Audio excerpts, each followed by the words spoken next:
Ni kuombe uchukue sekunde chache kusubscribe DML Digital ili kupata taarifa zote punde kila siku.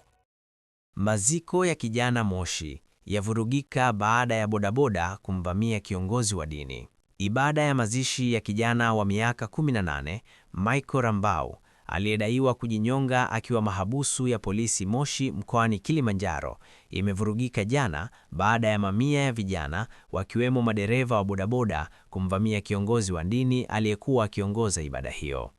Hali hiyo ilisababisha kiongozi wa kanisa Katoliki kuondoka haraka eneo hilo kwa ajili ya usalama wake. Hata hivyo, vijana hao walipuuza mawaidha ya kiongozi huyo na kuendelea kupiga kelele, wakidai kufahamu ukweli wa sababu za kifo cha mwenzao.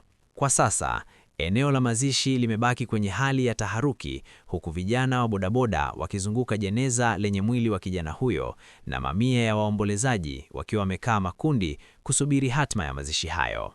Kijana huyo, mkazi wa mtaa wa Karikacha, kata ya Rau, mkoani Kilimanjaro, alikamatwa Januari 13, 2026 akituhumiwa kumjeruhi baba mdogo wake, Brian Felix, kwa kumpiga bapa.